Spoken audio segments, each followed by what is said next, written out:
ओम शांति 24/8/2020 प्रातः मुरली बाप दादा मधुबन। मीठे बच्चे, सदा इसी खुशी में रहो कि हमने 84 जन्म का चक्र पूरा किया। अब जाते हैं अपने घर, बाकी थोड़े दिन यह है कर्म भोग। प्रश्न, विकर्माजीत बनने वाले बच्चों को विकर्मों से बचने के लिए किस बात पर बहुत ध्यान देना है? उत्तर, जो सर्व विकारों की जड़ देह अभिमान है, उस देह अभिमान में कभी न आए, यह ज्ञान रखना है। इसके लिए बार बार देही अभिमानी बन बाप को याद करना है। अच्छे और बुरे का फल जरूर मिलता है, अंत में विवेक आता है, लेकिन इस जन्म के पापों के बोझ को हल्का करने के लिए बाप को सच सच सुनाना है। ओम शांति। बड़े ते बड़ी मंजिल है याद की, बहुतों को सिर्फ सुनने का शौक रहता है। ज्ञान को समझना तो बहुत सहज है, 84 के चक्र को समझना है, स्वदर्शन चक्रधारी बनना है। जास्ती कुछ नहीं है, तुम बच्चे समझते हो हम स्वदर्शन चक्रधारी हैं। स्वदर्शन चक्र से कोई का गला नहीं काटते हैं, जैसे कृष्ण के लिए दिखाया है। अब यह लक्ष्मी नारायण विष्णु के 2 रूप हैं, क्या उनका स्वदर्शन चक्र है? फिर कृष्ण को चक्र क्यों दिखाते हैं? एक मैगजीन निकालते हैं जिसमें कृष्ण के ऐसे बहुत चित्र दिखाते हैं। बाप तो आकर तुम्हें राजयोग सिखलाते हैं, नैतिक चक्र से असुरी का घात करते हैं। असुर उनको कहा जाता है जिनका असुर स्वभाव है। बाकी मनुष्य तो मनुष्य है ना, ऐसे नहीं स्वदर्शन चक्रधारी में बैठ सबको मारते हैं। भक्ति मार्ग में क्या क्या चित्र बैठ बनाए हैं। रात दिन का फर्क है। तुम बच्चों को इस सृष्टि चक्र और सारे ड्रामा को जानना है, क्योंकि सब एक्टर्स हैं। वह हद के एक्टर्स तो ड्रामा को जानते हैं। यह है बेहद का ड्रामा, जिसमें डिटेल में नहीं समझ सकेंगे। वह तो 2 घंटों का ड्रामा होता है, डिटेल में पार्ट जानते हैं। यह तो 84 जन्मों का जानना होता है। बाप ने समझाया है, मैं ब्रह्मा के रथ में प्रवेश करता हूँ। ब्रह्मा के भी 84 जन्मों की कहानी चाहिए। मनुष्यों की बुद्धि में यह बातें आ न सके, यह भी नहीं समझते कि 84 लाख जन्म है या 84 जन्म है। बाप कहते हैं, तुम्हारे 84 जन्म की कहानी सुनाता हूँ। 84 लाख जन्म तो हो न सके, इतने वर्ष नाने में लग जाएं, तुम तो सेकंड में जान जाते हो। यह 84 जन्मों की कहानी है। हमने 84 का चक्र कैसे लगाया है? 84 लाख हो तो सेकंड में थोड़ी समझ सकते। 84 लाख जन्म है ही नहीं। तुम बच्चों को भी खुशी होनी चाहिए, हमारा 84 का चक्र पूरा हुआ। अब हम घर जाते हैं, बाकी थोड़े दिन यह कर्म भोग है। विकर्म भस्म होकर मतीत अवस्था कैसे हो जाए, इसके लिए यह युक्ति बताई है। बाकी समझाते हैं, इस जन्म में जो भी विकर्म किए हुए हैं वह लिख कर दो तो बोझ हल्का हो जाए। जन्म जन्मांतर के विकर्म तो कोई लिख न सके। भगवान वाच, तुमको कर्म अकर्म विकर्म की गति को समझाता हूँ। विकर्माजीत का स्वतः लक्ष्मी नारायण से शुरू होता है। सीडी में बड़ा क्लियर है, शास्त्रों में भी कोई यह बातें नहीं है। सूर्यवंशी चंद्रवंशी का राज भी तुम बच्चों ने समझा है कि हम ही थे। विराट रूप का चित्र भी बहुत बनाते हैं, परंतु अर्थ कुछ भी नहीं जानते। बाप बिगड़ कोई समझा नहीं सकते। इस ब्रह्मा के ऊपर भी कोई है ना, जिसने सिखाया होगा। अगर कोई गुरु ने सिखाया होता तो उस गुरु का सिर्फ एक शिष्य तो नहीं हो सकता। बाप कहते हैं, बच्चे तुम्हें पतित से पावन, पावन से पतित बनना ही है। यह भी ड्रामा में नूंद है। अनेक बार यह चक्र पास किया है, पास करते ही रहेंगे। तुम हो ऑलराउंडर पाठधारी, आदि से अंत तक पाठ और कोई का है नहीं। तुमको ही बाप समझाते हैं, फिर तुम यह भी समझते हो कि दूसरे धर्म वाले फलाने फलाने समय पर आते हैं। तुम्हारा तो ऑलराउंडर पाठ है। क्रिश्चियन के लिए तो नहीं कहेंगे कि सत्युग में थे, वह तो द्वापर के बीच में आते हैं। यह नॉलेज तुम बच्चों की ही बुद्धि में है, किसको समझा भी सकते हो।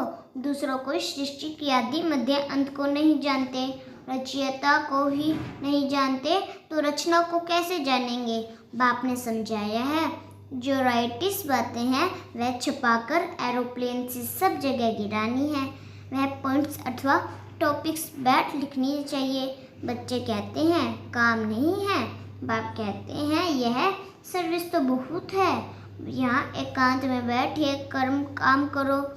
जो भी बड़ी बड़ी संस्थाएं हैं, गीता पाठशाला आदि हैं, उन सबको जगाना है, सबको संदेश देना है। यह पुरुषोत्तम संगम युग है। जो समझदार होंगे वह जट समझेंगे जरूर। समय पर ही नई दुनिया की स्थापना और पुरानी दुनिया का विनाश होता है। सत्युग में पुरुषोत्तम मनुष्य होते हैं, यह है आसुरी स्वभाव वाले पतित मनुष्य। यह भी बाबा ने समझाया है। कुंभ का मेला आदि जो लगता है, बहुत मनुष्य जाते हैं स्नान करने। क्यों स्नान करने जाते हैं? पावन होना चाहते हैं। तो जहाँ जहाँ मनुष्य स्नान करने जाते हैं, वहाँ जाकर सर्विस करनी चाहिए। मनुष्य को समझना चाहिए यह पानी कोई पतित पावनी नहीं है। तुम्हारे पास चित्र भी है, गीता पाठशालों में जाकर यह परिचय बांटने चाहिए। बच्चे सर्विस मांगते हैं, यह बैठकर लिखो, गीता का भगवान परम पिता परमात्मा शिव है, न कि श्री कृष्ण। फिर उनकी बायोग्राफी की महिमा लिखो, शिव बाबा के बायोग्राफी लिखो, फिर आप ही वह जज करेंगे। यह पॉइंट्स भी लिखनी है कि पतित पावन कौन। फिर शिव और शंकर का भेद भी दिखाना है।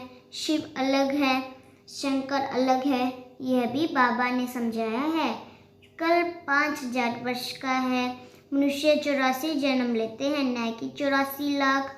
यह मुख्य बातें शॉर्ट में लिखनी चाहिए, जो एरोप्लेन से भी गिरा सकते हैं, समझा भी सकते हैं। यह जैसे गोला है, इसमें क्लियर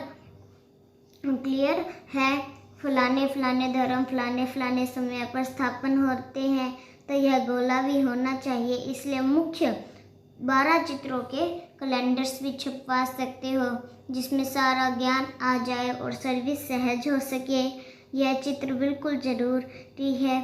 कौन कौन से चित्र बनाने हैं, क्या क्या पॉइंट्स लिखनी चाहिए, वह बैठ लिखो। तुम गुप्त वेश में इस पुरानी दुनिया का परिवर्तन कर रहे हो, अननोन वॉरियर्स हो, तुमको कोई नहीं जानते। बाबा भी गुप्त, नॉलेज भी गुप्त, इनका कोई शास्त्र आदि बनता नहीं। और धर्म स्थापक के बाइबल आदि छपते हैं, जो पढ़ते आते हैं, हर एक के छपते हैं। तुम्हारा फिर भक्ति मार्ग में छपता है, अभी नहीं छपना है, क्योंकि अभी तो यह शास्त्र आदि सब खत्म हो जाने हैं। अभी तुमको बुद्धि में सिर्फ याद करना है। बाप के पास भी बुद्धि में ज्ञान है, कोई शास्त्र आदि थोड़े ही पढ़ते, वह तो नॉलेजफुल है। नॉलेजफुल का अर्थ फिर मनुष्य समझते हैं, सबके दिलों को जानने वाला है। भगवान देखते हैं, तब तो वह बुरे कर्मों का फल मिलता है, उसकी लिखित तो कोई है नहीं। मनुष्य समझ सकते हैं जरूर कर्मों का फल दूसरे जन्म में मिलता है। अंत घड़ी विवेक फिर बहुत खाता है, हमने यह पाप किए हैं, सब याद आता है। जैसे कर्म वैसा जन्म मिलेगा। अभी तुम विकर्मा जीत बनते हो, तो कोई भी ऐसा विकर्म नहीं करना चाहिए। बड़े ते बड़ा विकर्म है देह अभिमानी बनना। बार बार बाबा कहते हैं, देह अभिमानी बन बाप को याद करो। पवित्र तो रहना ही है। सबसे बड़ा पाप है काम कटारी चलाना, यही आदि मध्य अंत दुख देने वाला है। इसलिए सन्यासी भी कहते हैं, यह काग विष्ट समान सुख है, वहाँ दुख का नाम नहीं होता, यहाँ दुख ही दुख है। इसलिए सन्यासियों को वैराग्य आता है, परंतु वह जंगल में चले जाते हैं। उन्होंने है हद का वैराग्य, तुम्हारा है बेहद का वैराग्य। यह दुनिया की छी है। सब कहते हैं बाबा आकर हमारे दुख हरकर सुख दो। बाप ही दुख हरता सुख करता है। तुम बच्चे ही समझते हो कि नई दुनिया में इन देवताओं का राज्य था, वहाँ किसी भी प्रकार का दुख नहीं था। जब कोई शरीर छोड़ता है तो मनुष्य कहते हैं स्वर्गवासी हुआ, परंतु ये थोड़ी ही समझते हैं कि हम नरक में हैं। हम जब मरे तब स्वर्ग में जाए, परंतु वह भी स्वर्ग में गया व यहाँ नरक में आया। कुछ भी समझते नहीं। तुम बच्चे 3 बाप का राज्य भी को समझा सकते हो। 2 बाप तो सब समझते हैं, लौकिक और पारलौकिक, और यह अलौकिक प्रजापिता ब्रह्मा फिर है। यहाँ संगम युग पर ब्राह्मण भी चाहिए ना। वह ब्राह्मण कोई ब्रह्मा के मुख वंशावली थोड़े ही है। जानते हैं ब्रह्मा था, इसलिए ब्रह्मांड देवी देवता नाम है कहते हैं। यह नहीं जानते कि किसको कहते हैं। कौन से ब्राह्मण? तुम हो पुरुषोत्तम संगम युगी ब्राह्मण, वह है कलयुगी।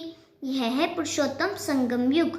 जब तुम मनुष्य से देवता बनते हो, देवी देवता धर्म की स्थापना हो रही है, तो बच्चे को सब पॉइंट्स धारण करनी है और फिर सर्विस करनी है, पूजा करने व श्रद्धा।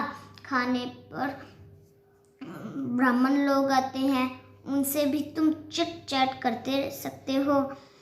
तुमको सच्चा ब्राह्मण बनना सकते हो। अभी बेदों का मांस आता है, सभी पितरों को खिलाते हैं, वह भी युक्ति से करना चाहिए, नहीं तो कहेंगे कि ब्रह्मा कुमारियों के पास जाकर सब कुछ छोड़ दिया है। ऐसा कुछ नहीं करना है। जिसमें नाराज हो, युक्ति से तुम ज्ञान दे सकते हो। जरूर ब्राह्मण लोग आएंगे, तब तो ज्ञान देंगे ना। इस मास में तुम ब्राह्मणों की बहुत सर्विस कर सकते हो। तुम ब्राह्मण तो प्रजापिता ब्रह्मा की औलाद हो। बताओ, ब्राह्मण धर्म किसने स्थापन किया? तुम उनका भी कल्याण कर सकते हो घर बैठे। जैसे अमरनाथ की यात्रा पर जाते हैं तो वे सिर्फ लिखित से इतना नहीं समझेंगे, वहाँ बैठ समझना चाहिए। हम तुमको सच्ची अमरनाथ की कथा सुनाए। अमरनाथ तो एक को ही कहा जाता है। अमरनाथ अर्थात जो अमरपुरी स्थापन करें, वह है सत्युग। ऐसे सर्विस करनी पड़े, वहाँ पैदल जाना पड़ता है। जो अच्छे बड़े आदमी हों, उनको जाकर समझाना चाहिए। सन्यासियों को भी तुम ज्ञान दे सकते हो। तुम सारी सृष्टि के कल्याणकारी हो। श्रीमत पर हम विश्व का कल्याण कर रहे हैं। बुद्धि में यह नशा रहना चाहिए। अच्छा, मीठे सिखिला दे बच्चे प्रति माता पिता बाप दादा का याद प्यार और गुड मॉर्निंग। रूहानी बाप की रूहानी बच्चों को नमस्ते। रूहानी बच्चों की रूहानी बाप दादा को नमस्ते। धारणा के लिए मुख्य सार। पहला पॉइंट, जब एकांत व फुर्सत मिलती है तो ज्ञान की अच्छी पॉइंट्स पर विचार सागर मंथन कर लिखना है। सबको संदेश पहुंचाने व सबका कल्याण करने की युक्ति रचनी है। दूसरा पॉइंट, विक्रमों से बचने के लिए देही अभिमानी बन बाप को याद करना है। अभी कोई भी विक्रम नहीं करना है। इस जन्म के किए हुए विक्रम बाप दादा को सच सुनाने हैं। वरदान, संपन्नता द्वारा संतुष्टता का अनुभव करने वाले सदा हर्षित विजय भव। वरदान, संपन्नता द्वारा संतुष्टता का अनुभव करने वाले सदा हर्षित विजय भव। जो सर्व खजानों से संपन्न है, वही सदा संतुष्ट है। संतुष्टता अर्थात संपन्नता। जैसे बाप संपन्न है, इसीलिए महिमा में सागर शब्द कहते हैं। ऐसे आप बच्चे भी मास्टर सागर अर्थात संपन्न बनो तो सदा खुशी में नाचते रहेंगे। अंदर खुशी के सिवाय और कुछ आ नहीं सकता। स्वयं संपन्न होने के कारण किसी से भी तंग नहीं होंगे। किसी भी प्रकार की उलझन या विघ्न एक खेल अनुभव होगा। समस्या मनोरंजन का साधन बन जाएगी। निश्चय बुद्धि होने के कारण सदा हर्षित और विजयी होंगे। स्लोगन: नाजुक परिस्थितियों से घबराओ नहीं, उनसे पाठ पढ़कर स्वयं को परिपक्व बनाओ। ओम शांति।